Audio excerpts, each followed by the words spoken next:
we in Assam feel very concerned about climate change and its consequences.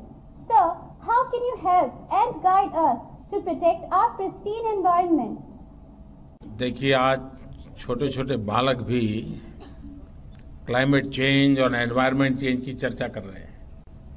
70, 80, 85, 90 साल के लोग तो सर्दियों में आप देखेंगे तो अक्सर कहते हैं कि पिछली बार से इस बार सर्दी ज़्यादा है, ऐसा कहते हैं ना। एक्चुअली सर्दी ज़्यादा नहीं है, उनकी उम्र बढ़ने के कारण उनकी सहने की शक्ति कम हो गई है। वैसे ही ये क्लाइमेट चेंज नहीं हुआ है, हम चेंज हो गए हैं।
নমস্কার, সবাইকে স্বাগত এই খোলা আড্ডা অনুষ্ঠানে।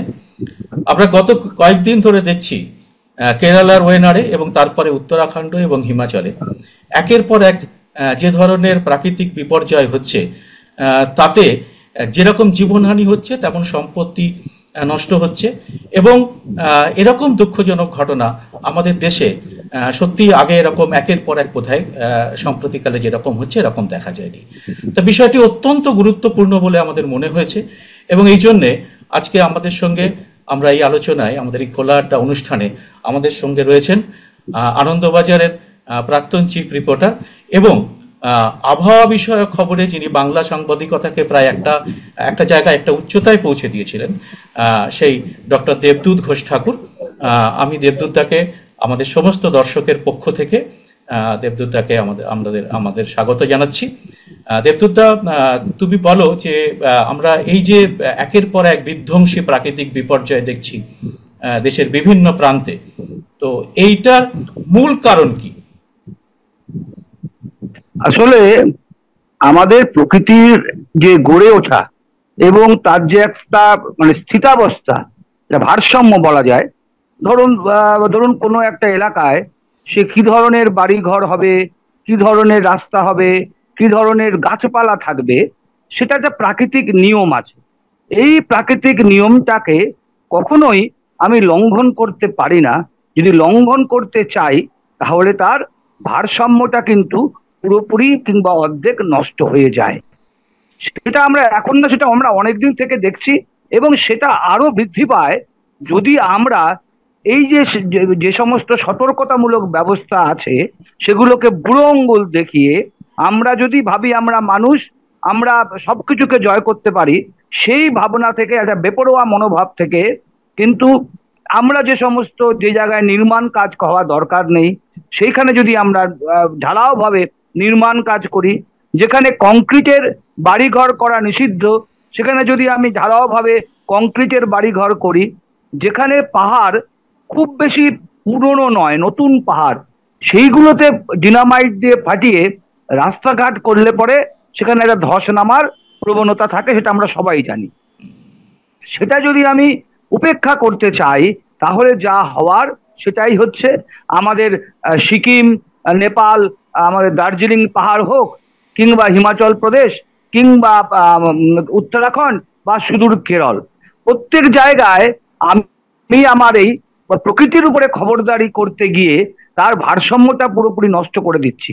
এবং এর সঙ্গে যেটা যোগ হয়েছে সেটা হচ্ছে এই প্রকৃতিকে আমরা বাগ বানাতে গিয়ে আমরা এমন করেছি, আমরা প্রকৃতির যে ছন্দ আছে, যেমন আমরা যে 6টা ঋতু আছে মানে আমরা বিশেষ করে আমাদের এই গ্রীষ্মপ্রধান দেশগুলোতে যে গ্রীষ্ম, বর্ষা, শরৎ, হেমন্ত, শীত, বসন্ত, এই যে ঋতুচক্রটা, সেই ঋতুচক্রটার কিন্তু আমরা 12টা বাজিয়ে দিয়েছি এখন। কারণ বাতাসে এত পরিমাণ বিষাক্ত গ্যাস ঘুরে বেড়াচ্ছে, তার ফলে আমাদের বিশ্ব উষ্ণায়ন হচ্ছে, এবং তার ফলে কি হচ্ছে, আমাদের এই যে সমুদ্রে যে বায়ু প্রবাহ, সেই বায়ু প্রবাহটা সম্পূর্ণভাবে, কিংবা যে পাহাড়ে যে বায়ু প্রবাহ, সেই প্রবাহটা সম্পূর্ণভাবে তার ভারসাম্য হারিয়ে ফেলছে। তার ফলে যখন বৃষ্টি হওয়ার কথা নয় তখন বৃষ্টি হচ্ছে, যখন বৃষ্টি হওয়ার কথা তখন খরা হচ্ছে, শীতকালে গরম গরম লাগছে, আবার কালবৈশাখীর মতো আমাদের পূর্বাঞ্চলে যে সমস্ত একটা ঝড় আছে, ঝড় সঙ্গে বৃষ্টি, যার যার মূল হচ্ছে আমার এই চাষের কাজটাকে শুরু করানো, সেইটাও আমার কিন্তু পুরোপুরি লুপ্ত হয়ে যাচ্ছে। সুতরাং একদিকে যেমন আমরা একটা মানে প্রকৃতিকে ধ্বংস করে অবৈধ নির্মাণ কার্য করছি, সেরকম ভাবেই বাতাসে বিভিন্ন ধরনের বিষাক্ত গ্যাসের জন্য আমাদের আবহাওয়াটাও পরিবর্তন হচ্ছে, এবং দুইয়ে মিলে আমরা নিজেদের সর্বনাশ কিন্তু নিজেরাই ডেকে এনেছি। দেবদূতদা, তুমি মূলত দুটো বিষয় বললে, এক হচ্ছে বেপরোয়া উন্নয়নের যে কুফল, সেটার বিষয়, এবং তার সঙ্গে ক্লাইমেট চেঞ্জ, জলবায়ু পরিবর্তন সারা বিশ্ব জুড়ে। তো আমরা একটু ধাপে ধাপে আরেকটু ব্যাখ্যায় যদি একটু আসি আমরা। প্রথমে যদি তুমি ক্লাইমেট চেঞ্জ, এটা একটা সারা বিশ্বে সব আলোচনা সবসময় হচ্ছে, আমাদের দেশেও আলোচনাতে এসছে। একবার আমার মনে আছে, আমি নরেন্দ্র মোদীর একটা দেখছিলাম, তাকেও স্কুলের বাচ্চারা প্রশ্ন করছে যে জলবায়ু পরিবর্তন, ক্লাইমেট চেঞ্জ নিয়ে কি ভাবছেন আপনি। তা উনি বলেছিলেন তখন যে ক্লাইমেট চেঞ্জ সেরকম কিছু হয়নি, কারণ আমরা যারা বৃদ্ধ হয়েছি তাদের মনে হচ্ছে যে বোধহয় বেশি শীত পড়ছে, কিন্তু আসলে আমরা বৃদ্ধ হচ্ছি বলে, এরকম একটা আমি ভিডিও দেখেছিলাম। We in Assam feel very concerned about climate change and its consequences. Sir, how can you help and guide us to protect our pristine environment?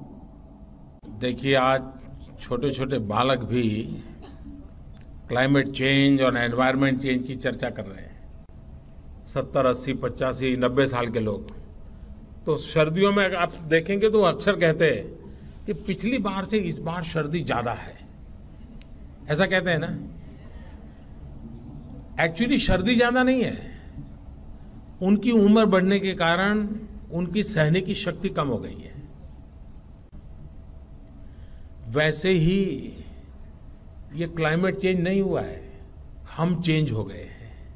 তো আমাদের এই জলবায়ু পরিবর্তন কিরকম হচ্ছে, কিরকম পরিবর্তন তুমি করছো, এর মূল কারণ তুমি একটু বলেছো, আরেকটু যদি সবিস্তার ব্যাখ্যা করো। আজকেই আমি দেখছিলাম বোধহয় আন্টার্কটিকাতে প্রচন্ড তাপমাত্রা বৃদ্ধি পাওয়ার জন্য বরফ গলে বরফ গলে যাচ্ছে। এটা যদি তুমি আরেকটু বিস্তারিত ব্যাখ্যা করো, জলবায়ু পরিবর্তন। আসলে আমি খুব একটা একটা খুব সাধারণ, যাতে সবাই বুঝতে পারে একটা উদাহরণ দিয়ে বলছি।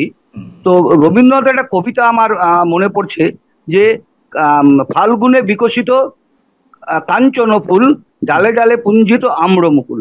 অর্থাৎ ফাল্গুন মাসে কাঞ্চন ফুলটা হয়। আপনারা কাঞ্চন ফুল দেখেছেন, দু ধরনের হয়, সাদা হয়, একটা হলুদ হয়। আমি হঠাৎ করে গত কয়েকদিন ধরে দেখতে পাচ্ছি আমার ছাদে দুটো কাঞ্চন ফুলের গাছ আছে, একটা সাদা একটা হলুদ। হঠাৎ করে দেখলাম এই বর্ষাকালে, যেখানে ওদের ফুলটা হওয়ারই কথা না, ফাল্গুন মাসে ফুল হয়, দেখলাম দুটো গাছ জুড়েই প্রচুর ফুল, হলুদ এবং সাদা ফুল, এই ভরা বর্ষায়।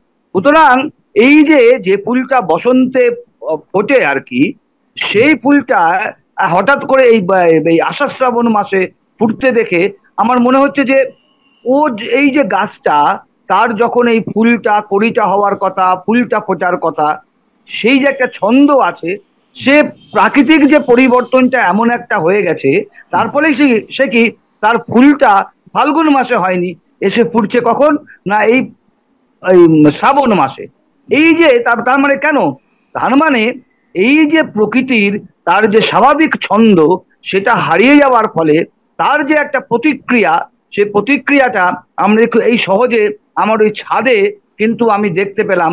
এবং সেটাই আমি সবাইকে এখন বোঝাচ্ছি যে আসলে আবহাওয়ার পরিবর্তনটা কতটা একদম, মানে আমি কোনো বৈজ্ঞানিক ওসব প্রাকৃতিক মানে তোমার এই বিশ্ব উষ্ণায়ন কিংবা এইসবের মধ্যে যাওয়া দরকার নেই।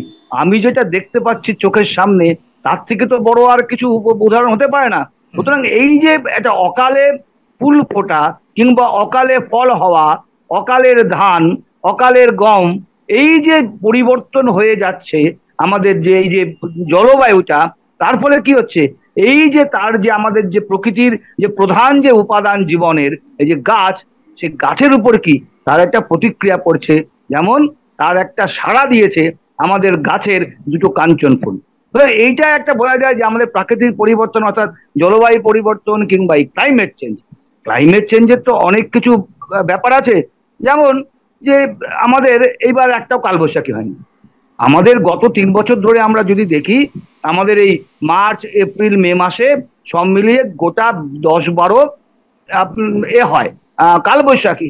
কারণ কালবৈশাখীটা কেন দরকার, সেটা একটা মোহিতলাল মজুমদারের একটা কবিতা আছে, কালবৈশাখী কি তৃণ অঙ্কুরে সঞ্চারী রস জুড়াইয়া জ্বালা পৃথ্বী।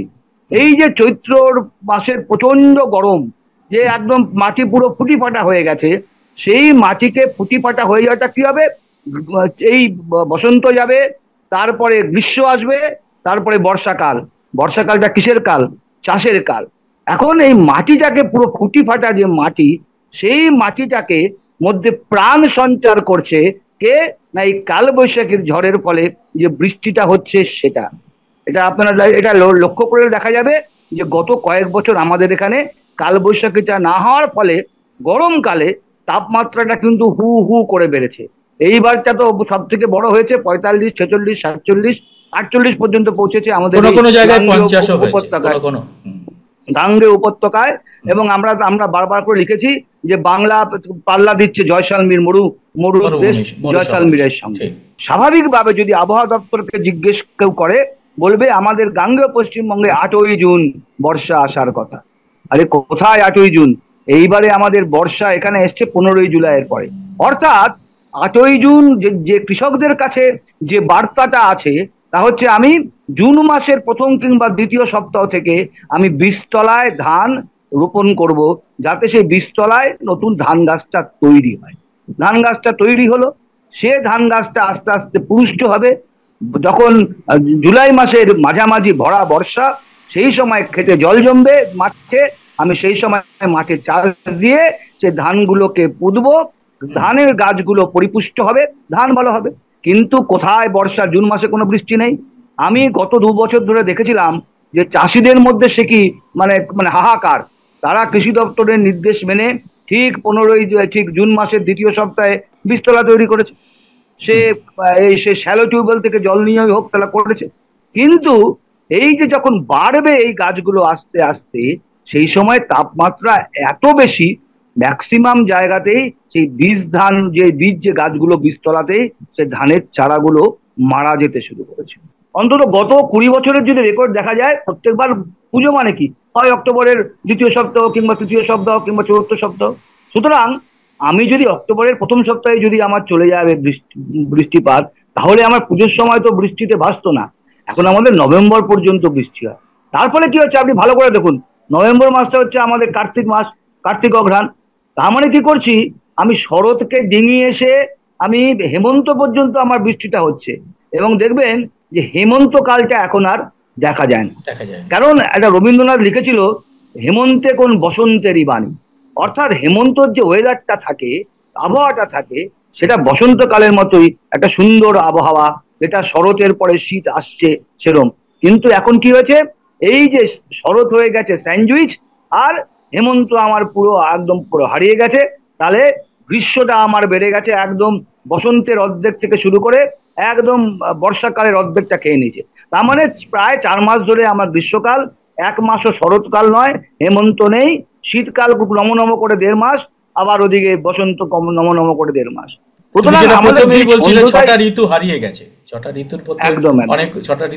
আমি যদি একটা আমাদের এখনকার যে প্রজন্মের ছেলে মেয়েদের যদি হেমন্ত ঋতু সম্পর্কে বলতে চাই, তো বুঝতেই পারবে না কোন হেমন্ত ঋতু কেমন থাকে ওয়েদার। শরৎকালটাও হারিয়ে গেছে, সেই শরতের ভেলার মতো মেঘ। এখন তো পুরো শরৎকালটা পুরোই আকাশে একদম মানে বৃষ্টির বর্ষার কালো মেঘ থাকে, তাই না? একটা ভয়ঙ্কর কথা তুমি বললে। এবং তার সঙ্গে একটা জিনিস হচ্ছে, আমাদের দেশের কৃষি প্রধান দেশ, প্রায় 60%, প্রায় 64% মানুষ কৃষির উপরে নির্ভর করে থাকে। দিনমজুর থেকে শুরু করে সমস্ত নানা ধরনের জমির মালিক তারা সবাই নির্ভর করে থাকে। তাহলে তাদের তো অবস্থা খুবই খারাপ, এবং সেইখানে সরকারের যদি এরকম নীতি হয় এবং তাদের যদি ঠিকমতো এখন অ্যাসিস্ট্যান্স সহায়তা না দেওয়া হয়, যে ক্লাইমেট চেঞ্জের যে তাদের উপর যে আঘাত পড়ছে, তাহলে সরকারের বোধহয় এটা এই ব্যাপারে একটা বড় দায়িত্ব থেকে যায় যে এই ক্লাইমেট চেঞ্জের সঙ্গে সঙ্গে তাদেরও সাহায্য করা। সেই না না, যেমন যেটা হতে পারে যে সময়টা এরা ধান চাষ করে বৃষ্টি হচ্ছে না, সে সময় তারা অন্য একটা কিছু চাষ করলো। যেমন একটা নিয়ম, আগে যেমন নিয়ম ছিল এই যে আমন ধানের চাষটা যেটা বর্ষাকালে হয়, সেই চাষটার পরে শীতকালীন যে সবজিটা হয়, সেই যে বড় ধানটা হয়, তার মাঝখানে অনেকটা গ্যাপ থাকে। তার মাঝখানে অনেক সর্ষে, ডাল, তিল, এইসবের চাষের কিন্তু একটা প্রচলন আছে। সেই চাষটা যদি আমি এগিয়ে নিয়ে এসে, যখন এই গ্রীষ্মকালে যখন কোনো বৃষ্টিপাত হচ্ছে না, এই ফাল্গুন, চৈত্র, বৈশাখ, জ্যৈষ্ঠ, সেই মাসটা যদি আমরা এই চাষগুলো করে নিতে পারি আর কি, বিশেষ করে ডালের চাষ, কলাইয়ের চাষ, তাহলে কি হয় যে জমি থেকে আমি ফলনশীলও রাখলাম, এবং এই সমস্ত জিনিসগুলো, এই ডাল জাতীয় ফসল চাষ করলে, ছোলা, এগুলো চাষ করলে জমিতে নাইট্রোজেনও বাড়ে। আমাকে একটা নতুন করে আমাকে একটা এই চাষের একটা কিন্তু আমাকে ক্যালেন্ডার তৈরি করতে হবে, না হলে পরে কিন্তু মুশকিল। ব্যাপারটা হচ্ছে এইটা তো শুধু তো ওয়েদার চেঞ্জ তো আর এমনি হয়নি। যদি আপনি দেখেন, আমরা মাঝে মাঝে বলি জয়সালমীরে ভালো বৃষ্টি হচ্ছে, গুজরাটে বেশি বৃষ্টি হচ্ছে, আমাদের পশ্চিমবঙ্গে হচ্ছে না। আরে হবে না কেন? ব্যাপারটা হচ্ছে যে এই যে রাজস্থানে যেটা মরুভূমির অঞ্চল ছিল, সেইখানে পরীক্ষামূলকভাবে প্রচুর গাছ লাগানো হয়েছিল একটা সময়। সে গাছগুলো তেমন মহিরু হয়ে গেছে, বিশাল বিশাল হয়ে গেছে। তার ফলে যেখানে পুরো গরম বাতাস থাকতো, কোনো মেঘ তৈরি হতো না, সেখানে এখন মেঘ তৈরি হচ্ছে, সেখানে এখন বৃষ্টি হচ্ছে। তার ফলে এই যে মৌসুমী বায়ুর যে গতিটা, সে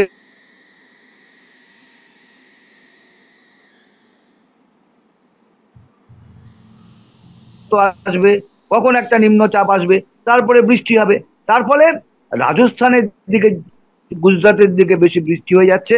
ওদের চাষের প্যাটার্নটাও তো ওদের সেই মতো চেঞ্জ করতে হচ্ছে, কিন্তু আর আমাদের এখানে বৃষ্টিটা থেকে আমরা বঞ্চিত হচ্ছি। আপনি ওয়েদার দপ্তরকে জিজ্ঞেস করলে বলবেন কোথায়, এইবার তো স্বাভাবিক বৃষ্টি হয়েছে। আরে স্বাভাবিক বৃষ্টি তো, বৃষ্টির তো ছন্দ আছে। জুন মাসে কিছুটা হবে, জুলাই মাসে হবে, অগস্ট মাসে হবে, সেপ্টেম্বরে হবে, অক্টোবরে হবে। কিন্তু কি হচ্ছে, যে সময়টা বৃষ্টি হচ্ছে হয়েই যাচ্ছে। এই এখন যেমন আমাদের একটা নিম্নচাপের বৃষ্টি এই আমাদের এখন কলকাতাতে বা পার্শ্ববর্তী দক্ষিণবঙ্গে হচ্ছে। এটা কি, এটা তো কোনো সামঞ্জস্যহীন বৃষ্টি। যখন হচ্ছে একেবারে ঝেলে হচ্ছে, যখন হচ্ছে না হচ্ছে না। তার ফলে আমার জমিতে যদি কোনো ফসল থাকে, সে অতিবৃষ্টিতে সে নষ্ট হয়ে যাবে। আবার বৃষ্টি যখন থাকবে না, তখন আমি ফসল বুনেছি, সেই যে গাছগুলো, সেগুলো একবার বৃষ্টিতে নষ্ট হলো, একবার বন্যায় নষ্ট হলো, আরেকবার খরায় নষ্ট হলো। সুতরাং ফসলের ভাগ্যে খুব কিন্তু দুর্গতি আছে। আর আমাদের জিডিপির তো মেইন পার্টটাই হচ্ছে ধান, এবং আমরা যদি সেটাকে যদি ঠিকমতো ফলাতে না পারি একটা চাষি, তাহলে চাষি তো মাথায় হাত দিয়ে বসে থাকবেই। এবং আমরা বলি চাষিদের পরের জন্ম, আর কৃষকদের পরের জন্ম, আর কৃষক হচ্ছে না, হবে কি করে? তার যদি বাবাকে দেখে এরকম লোন নিয়ে বসে থেকে ধান চাষ করে, তারপরে কিছু ফলন হচ্ছে না, বিষ খেয়ে মরতে হচ্ছে, তাহলে সে তারপরে সেই পরের প্রজন্মের লোকেরা চাষবাসে আসবে কেন? সে তো সেরকম ছাপোষা চাকরির দিকে জুটবে, একটা টোটো কিনবে, একটা ওই আমার অটো কিনবে, এসব করে চালাবে। এটা গেল, আমরা একটা খুব গুরুত্বপূর্ণ আমরা এই দিকটা আলোচনা করলাম। এরপরে তুমি প্রথমে যে বিষয়টাকে বলছিলে যে বেপরোয়া উন্নয়ন, যে যার বলি আমরা আজকে উত্তরাখণ্ড এবং হিমাচলকে দেখছি, এই বেপরোয়া উন্নয়নের বলি পাহাড়। আমরা আগেও দেখেছি কেদারে, আবার যোশীমঠে। এই যে বেপরোয়া উন্নয়ন, টানেল তৈরি করার দেখেছি আমরা, টানেল তৈরি করে রাস্তা।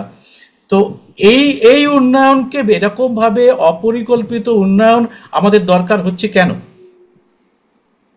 আসলে আমরা তো একটা কথায় বলে না, মানুষ থেকে শেখে, কিন্তু আমাকে এখন বলতে হচ্ছে বাধ্য হয়ে যে মানুষ থেকেও শেখে না। তুমি যদি গত 10 বছর আগে দেরাদুনের সেই ভয়াবহ, তুমি ওই উত্তরাখণ্ড দেরাদুন ফেরাদুন ওই সংলগ্ন জায়গায়, সেখানে প্রচুর টুরিস্ট মারা গেছিল, এবং আমারই ঘনিষ্ঠ 2-3 জন, তাদের আর খোঁজ এখনো পর্যন্ত ডেড বডিও পাওয়া যায়নি, তাদের খোঁজও পাওয়া যায়নি। নদীতে হঠাৎ করে ওই হরপা বান এসে সেই কি করলো না, সব চারিদিকে নদী ফুলে ফেসে উঠে ব্রিজ গেল উল্টে, নদীর ধারের বাড়ি হোটেল সব এক এক করে হুড়ুর করে ভেঙে পড়তে শুরু করলো। সুতরাং প্রচুর মানুষ সেখানে প্রাণ হারিয়েছিলেন।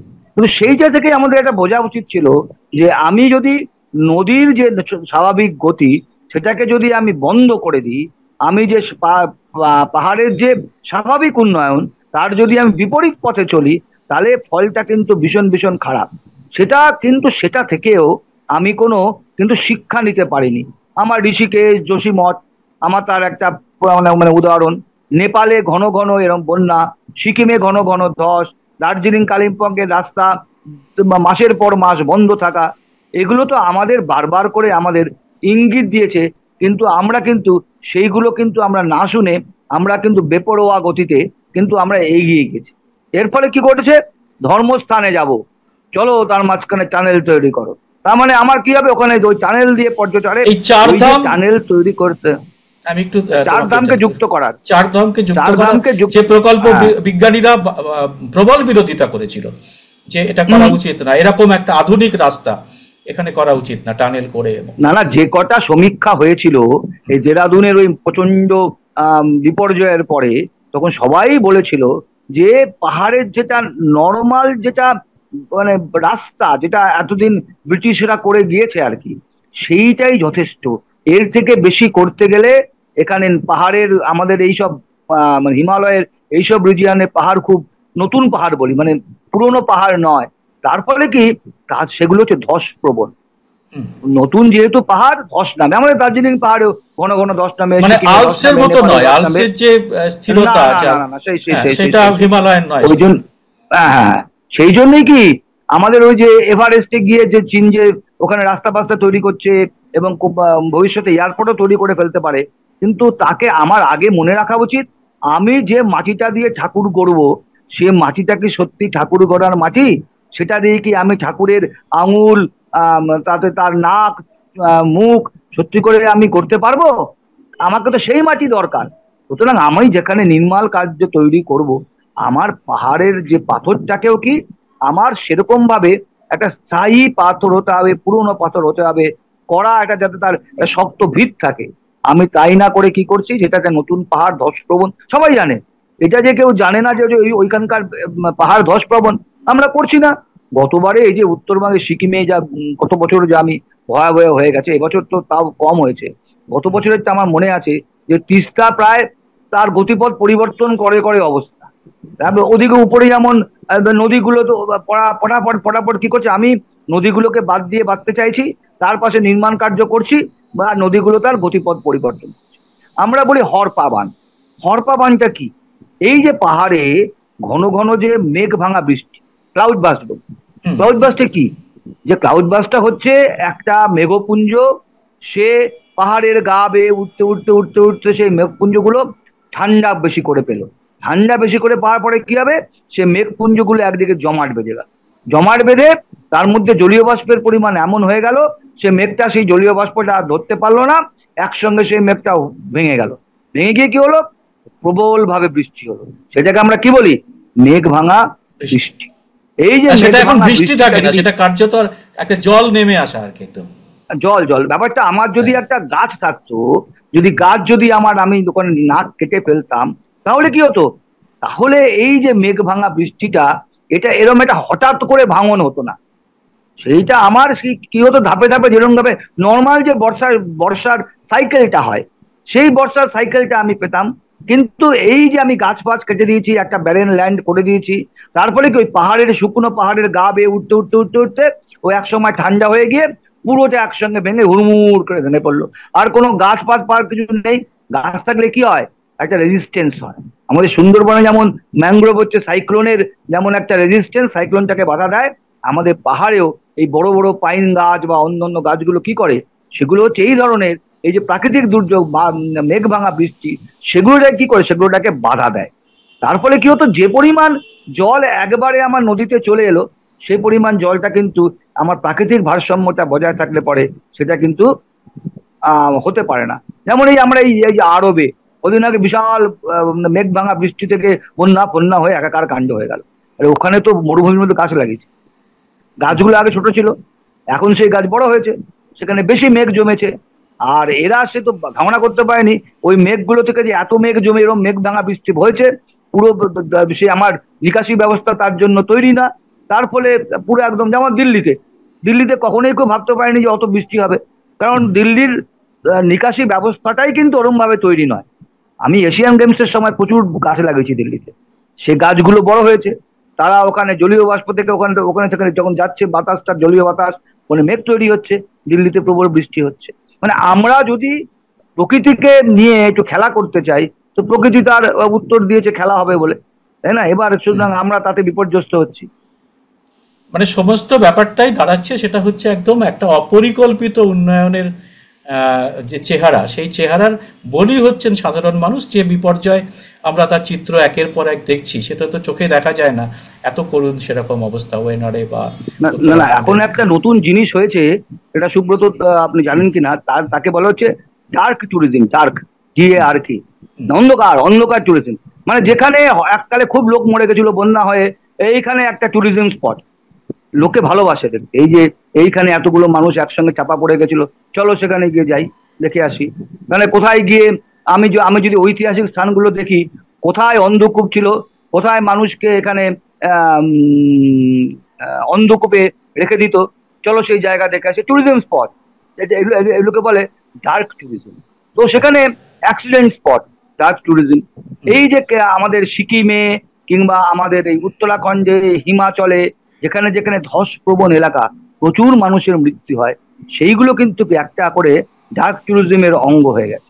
এবং সেখানে কি করেছে, বেশি করে আরো পর্যটন কেন্দ্রের দিকে নজর দিচ্ছে। যারা এই পর্যটনকে ব্যবসার সঙ্গে যুক্ত, তারা সেখানে বেশি করে সেরকম বাড়ি তৈরি করছে, যাতে পর্যটকরা গিয়ে আরামে থেকে ওই দুঃখজনক ঘটনার স্মৃতিচারণ করে আনন্দ পায়। আর এইটা কিন্তু একটা মানুষের একটা আশ্চর্য একটা ব্যাপার, যে এবং এইটা কিন্তু দিনকে দিন, যেটা আমি একটা পরিসংখ্যান পড়ছিলাম, যে শুধু আমেরিকাতে নয়, সারা বিশ্বেই এই ডার্ক ট্যুরিজমটা কিন্তু মানুষের কাছে অনেক বেশি পপুলার হচ্ছে। তার ফলে যারা এই ব্যবসাটা করছেন তাদের লাভ হচ্ছে, তারা আরো বেশি করে যে সমস্ত জায়গায় কোনো দুর্ঘটনা হয়েছে কিংবা মানুষ মারা যাচ্ছে, সেইখানে তারা মানুষকে টেনে নিয়ে যাচ্ছে। তারপরে সেখানটা একটা জায়গা, হয়তো ট্যুরিজম স্পট জীবনে কোনদিন ছিলই না, সেইখানে ট্যুরিজম স্পটে আমরা ভাবনা করছি। তার ফলে সেখানে সেই আমরা প্রকৃতিকে ধ্বংস করি, সেখানে আমরা কোনো টুরিস্ট লজ করছি, বাড়ি করছি, কিছু করছি। তার ফলে যেটা হচ্ছে, সবে মিলে কিন্তু আমরা থামছি না, আমরা ওই আবার একটা নতুন পন্থা বার করে, ডার্ক ট্যুরিজম বার করে, আমরা সেই এলাকাগুলোতে গিয়ে আবার নির্মাণ কার্য করছি, আরো বিপদ ডেকে আনছি। ঠিক। আমাদের সময় প্রায় শেষ। আমি শেষ একটা তোমার কাছে খুব ছোট্ট করে একটি জিনিস জানার জন্য আমি তোমাকে একটা প্রশ্ন করব। সেটা হচ্ছে যে তুমি যে কথাগুলো বললে, প্রত্যেকটা কথার মধ্যে রয়েছে, তার মধ্যে শ্লেষ রয়েছে, তার মধ্যে তুমি প্রকৃত চিত্রটা তুলে ধরলে। এই অবস্থা থেকে বেরিয়ে আসার জন্য আমাদের কি করা উচিত, যদি সংক্ষেপে তুমি খুব কয়েক মিনিটের মধ্যে যদি একটু বলে দাও। মানে করা উচিত মানে আমাদের যারা পরিকল্পনা তৈরি করেন, তাদেরকে পরিকল্পিতভাবে পরিকল্পনা তৈরি করা উচিত। মানে যেটা হওয়ার সেটা করা উচিত। আমি তো শিলং পাহাড়ে, এটা ভূমিকম্প একটা প্রধান এলাকা শিলংটা। যদি কেউ 20 বছর আগে শিলং গিয়ে থাকেন, এখন যদি শিলংয়ে যান, একটা পাহাড়ের খাদের উপরে কংক্রিটের বাড়ি তৈরি হয়েছে 3-4 তলা, যেখানে কংক্রিটের বাড়ি তৈরি করাটাই নিষিদ্ধ। সুতরাং কেউ তো বাড়িগুলোকে অনুমতি দিয়েছে, কিংবা বাড়িগুলো নিষিদ্ধ হওয়া সত্ত্বেও কেউ বাধা দেয়নি, কেউ সেটাকে তৈরি হতে দিয়েছে। তাতে 2-1টা যে দুর্ঘটনা ঘটেনি তাও নয়, কিন্তু সেই বাড়ি আমার হয়েই যাচ্ছে। সুতরাং এই যেটা হওয়ার কথা না, সেটাকে যদি আমি হওয়ানোর চেষ্টা করি, এবং এই প্রবণতাটাই যদি এখনকার সংস্কৃতি হয়ে থাকে, তাহলে কেউ রক্ষা করতে পারবে না। এখন ব্যাপারটা কি হচ্ছে, মানুষকে নিজে থেকে সচেতন হতে হবে যে আমি ওই জায়গাটায় যাব না, আমি এরকম ধরনের যে জিনিস করছে সরকার, কিংবা আমি ওই প্রকল্পে আমি অংশগ্রহণ করব না। আমি যদি ওই টানেল দিয়ে না যাই, তাহলে টানেলের কোনো দরকার নেই। মানুষকে কি করতে হবে, এখন মানুষকে এখন সময় এসছে যে তুমি যদি ভুল জিনিস করতে চাও, আমি তোমাকে চোখে আঙ্গুল দিয়ে দেখিয়ে দেবো। আজকে একজন যদি করে, সেটা দেখে 2জন করবে, 3জন করবে। প্রথম যে করবে তার ভাগ্যে দুর্গতি আছে, প্রথম যারা করবে। কিন্তু আস্তে আস্তে কি হবে, এইটা কিন্তু একটা মানুষকে কিন্তু একটা দিকে কিন্তু নিয়ে যাবে। লোকাল মানুষ, স্থানীয় মানুষ স্থানীয় মানুষরা, গ্রামের মানুষ, অনুন্নত মানুষ, এখন অশিক্ষিত বলবো না, এখন শিক্ষাটা অনেক বেড়ে গেছে, তাদের তো আসল শিক্ষাটা, শিক্ষিত হওয়া উচিত যে আমার জায়গাটা, আমার মাকে এরকম ভাবে কেউ ক্ষতবিক্ষত করছে, সেটা তো আমি দাঁড়িয়ে দাঁড়িয়ে দেখতে পারবো না। সুতরাং এই আমাদের যদি এইটা যদি একটা সম্মিলিত, যদি একটা প্রতিরোধ না থাকে, কারণ এখন ওই বাবা বাছা করার সময় চলে গেছে, আমাকে এখন কি করতে হবে, প্রতিরোধের রাস্তায় যেতে হবে, যে আমার এলাকায় এটা হচ্ছে, আমি হতে দেব না। সেইটা না করলে পরে এখন আমরা অনেক জায়গায় আমরা পুরো খাদের কাছে চলে এসেছি। হচ্ছে। এখন এটাই হচ্ছে, আমাকে ঘুরে দাঁড়াতে হবে, আমাকে প্রতিরোধের প্রাচীর তুলতে হবে। চমৎকার বললে দেবদূতদা। আমি আমার তোমার এই কথা প্রসঙ্গে আমার মনে পড়লো যে প্রতিরোধের কাজ শুরু হয়ে গেছে হাসদেও জঙ্গল কাটার বিরুদ্ধে, কর্পোরেটের বিরুদ্ধে। ওখানকার মানুষরা হাসদেও বাঁচাও, সেভ হাসদেও হাসদেও আন্দোলন গড়ে তুলেছে। তাদের পাশে অনেকে আছে। সেখানে কর্পোরেট যেভাবে গাছ কাটছে, ঠিক একইভাবে লাদাখের মানুষ পথে নেমে আমরা দেখেছি হাজার হাজার বিশাল জনতা সেখানকার যারা তারা দিনের পর দিন অনশন করেছেন এই হাসদেও জঙ্গল এবং লাদাখের যে প্রতিবাদে, দুটো নিয়েই আমি ভিডিও করেছি এবং সেই ভিডিও আমার ভিডিও সেকশনেও আছে। এছাড়া আমি এর আগে যে সমস্ত আমরা পরিবেশ সংক্রান্ত যে সমস্ত ছোট ছোট ইস্যু এসছে, আমরা প্রতিটা ইস্যুকেই ধরার চেষ্টা করেছি এবং আগামী দিনেও আমরা এই এগুলো চারধাম প্রকল্প যেমন দেবদূতদার সাহায্যে আমরা করেছি, আপনারা সেই ভিডিওগুলো আমাদের ভিডিও সেকশনে পাবেন। এবং আজকের এই আলোচনা যে বিধ্বংসী অবস্থা তৈরি হলো এবং সেই বিধ্বংসী অবস্থা যাতে আর না হয়, আর যাতে আমরা তাতে সেই ব্যাপারটাকে পরিবর্তন করতে পারি, তার জন্য কি কি করণীয়, তার প্রতিটা কথা আপনাদের মনে যা আসবে কমেন্ট বক্সে অবশ্যই লিখে জানাবেন। দেবদূতদা, তোমাকে অনেক ধন্যবাদ আজকে তোমার মূল্যবান সময় দেওয়ার জন্য। আপনাদের সবাইকেও অনেক ধন্যবাদ। চ্যানেলটি আপনারা সাবস্ক্রাইব করবেন এবং সেই সঙ্গে নোটিফিকেশন বেলটি চালু করে রাখবেন। নমস্কার। নমস্কার।